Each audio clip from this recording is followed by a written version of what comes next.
আমাকে দেখছেন, আমি রাত্রেবেলা দরজা জানালা লাইট সব বন্ধ করে দিয়ে মোবাইলের ভিতরে খারাপ ভিডিও দেখছি, আর চিন্তা করছি আমাকে তো কেউ দেখছে না। কথা বলেন, কেউ না দেখলেও দেখবে কে? কথা বলেন, দেখবে কে? আল্লাহ।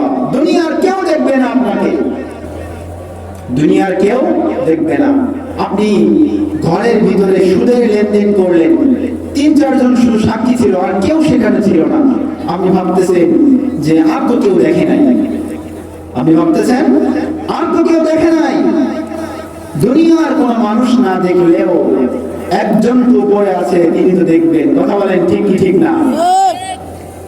আল্লাহ তাআলা কেমন দেখেন, হাদিসের ভিতরে আসছে, নবী সাল্লাল্লাহু আলাইহি ওয়াসাল্লাম ইরশাদ করেছেন, আল্লাহ তাআলা কেমন দেখেন, আল্লাহ তাআলা কত বেশি দেখেন। বর্ণনার ভিতরে আসছে, একটা কালো পাহাড়, কখনো দেখছেন নি? কালো পাহাড়, একটা কালো পাহাড়, এরপরে আবার সেই পাহাড়ের ভিতরে একটা গুহা, পাহাড়টাও কালো, এরপরে পাহাড়ের ভিতরে একটা গুহা, গুহাটাও কালো না সাদা? কথা বলেন, কালো না সাদা? পাহাড়ও কালো, পাহাড়ের ভিতরে যে গুহা সেটাও কালো, এরপরে ওই গুহার তলদেশ দিয়ে ছোট্ট ছোট্ট কালো পিপিলিকা চলাফেরা করে। আমরা দেখতে পাই অনেক সময় ছোট্ট ছোট্ট কালো পিপিলিকা, ছোট্ট ছোট্ট কালো পিঁপড়া। আল্লাহ তাআলা কত বেশি দেখেন।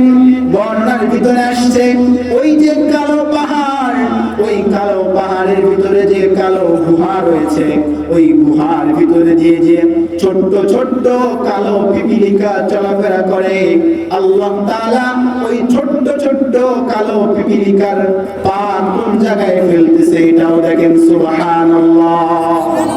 শুধু তাই নয়, ওই যে পিপিলিকা চলাফেরা করে কালো পাহাড়ের গুহায়, ওই যে পিপিলিকা চলে তার যে পায়ের একটা আওয়াজ হয়, আল্লাহ তাআলা কত বেশি শ্রবণ করে।